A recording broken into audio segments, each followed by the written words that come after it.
नचिकेता। प्राचीन धर्म ग्रंथों में और पुराणों में अलग अलग कथाओं का वर्णन मिलता है।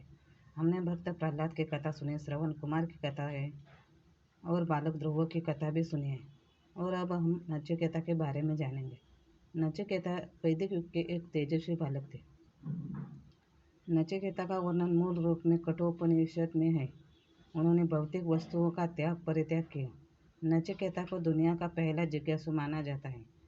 एक बालक जो यमराज तक पहुंचा और उसने जीवन और मृत्यु से जुड़े रहस्य जान लिए। किसी बालक ने पहली बार यमराज से पूछा था कि मृत्यु क्या होती है, मृत्यु के बाद मनुष्य का क्या होता है, वो कहा जाता है। ये 3 सवाल सबसे पहले एक बच्चे ने यमराज से पूछे थे। कठोपनिषद प्रमुख उपनिषदों में से एक है।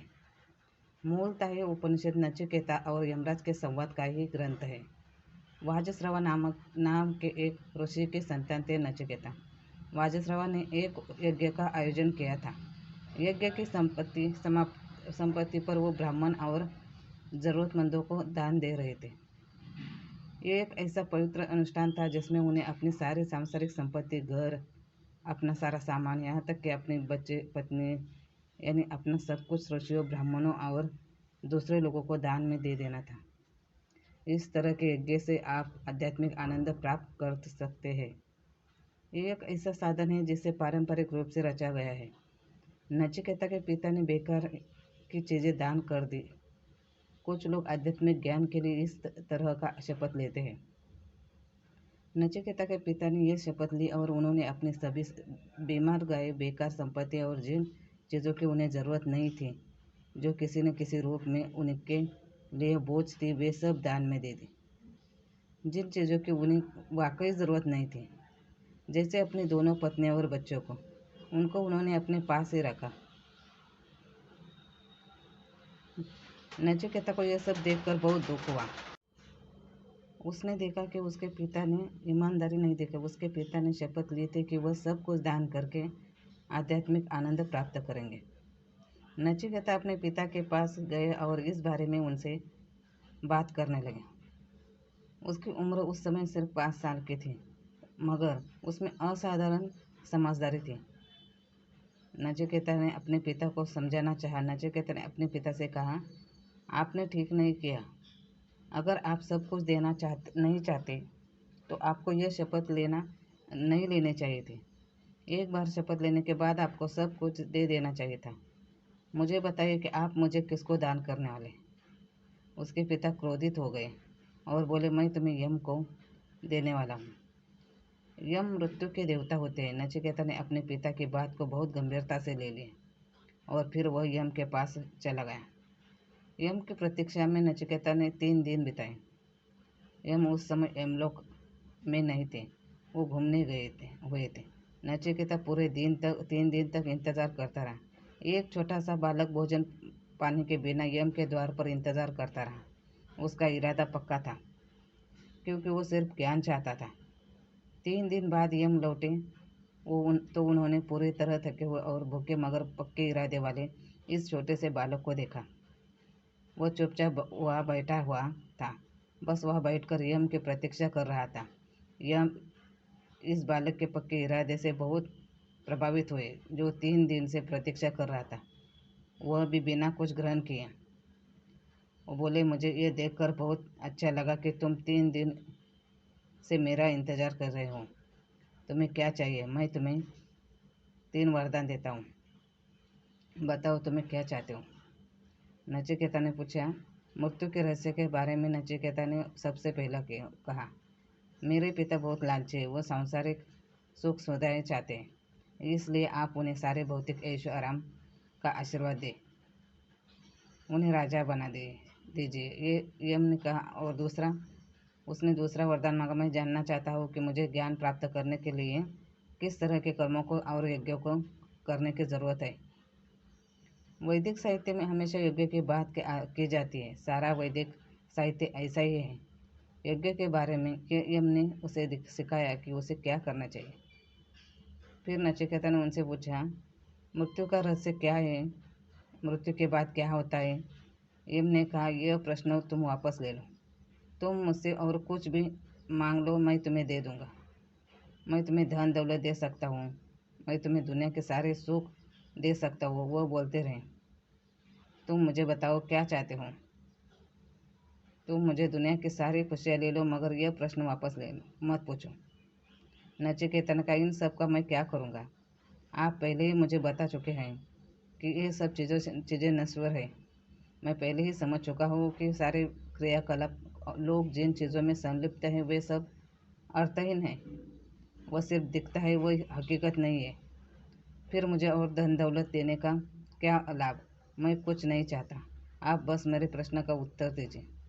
यम ने इस सवाल को टालने की कोशिश की। वो बोले, देवता भी इस प्रश्न का उत्तर नहीं जानते, मैं तुम्हें ये नहीं बता सकता। नचिकेता ने कहा, अगर ऐसा है, अगर देवता भी नहीं इसका उत्तर जानते और सिर्फ आप जानते हैं तब तो आपको इसका उत्तर देना ही होगा। जब आप नचिकेता की तरह होते हैं तो आपको किसी मार्ग की ज़रूरत नहीं होती, सब कुछ यही मिल जाता है। उसने अपनी जिद नहीं छोड़ी। यम एक बार फिर से वही छोड़कर महीनों के लिए घूमने चले गए। वह किसी तरह से इस बालक से पीछा छुड़ाना चाहते थे, मगर बालक कई महीनों तक वही रहा। कहा जाता है कि यम के द्वार पर ही उसे ज्ञान की प्राप्ति हुई। उसे अस्तित्व के बारे सारे प्रश्नों के जवाब मिल गए और उसने खुद को विलीन कर दिया।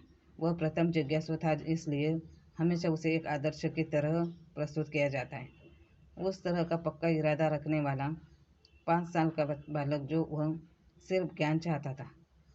ज्ञान पाने के लिए प्रबल इच्छा का महत्व। इस तरह के व्यक्ति के लिए किसी तरह के मार्ग की कोई ज़रूरत नहीं है, क्योंकि मंजिल यही है।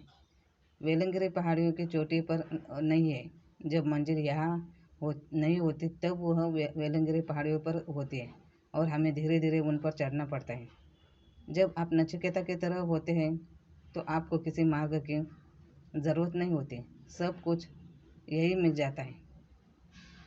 कहीं जाने की ज़रूरत नहीं होती। यहाँ हम जो कुछ कर रहे हैं इसका पूरा मकसद उस तीव्रता को पैदा करता है।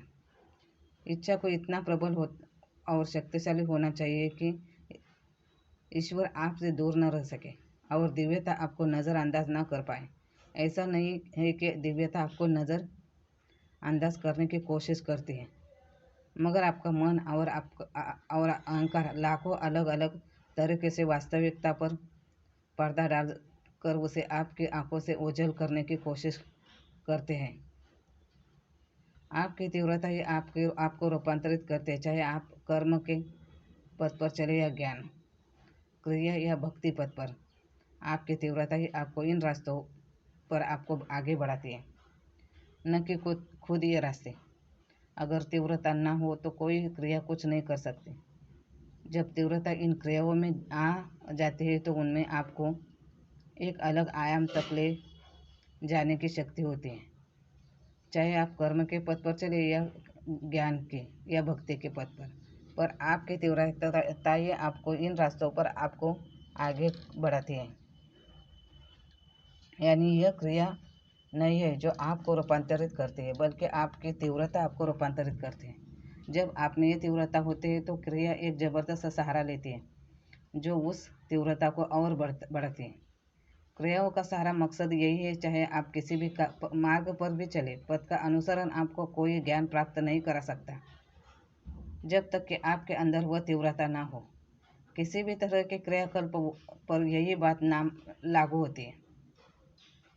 अगर आप कोई कार्य 100% नहीं करते तो उसका कोई मतलब नहीं है, उसका कोई अच्छा नतीजा नहीं। ज़्यादा से ज़्यादा वह आपका पेट भर सकता है। जब तक कि आप कोई काम 100% न करें, वो आपको रूपांतरित नहीं कर सकता। वो आपको रूपांतरित नहीं कर सकता। वो लेन देन की तरह कुछ पाने का एक जरिया हो सकता है, मगर अस्तित्व के अर्थों में उसका कोई मूल्य नहीं है। धन्यवाद। अगर वीडियो पसंद आया हो तो सब्सक्राइब ज़रूर करना।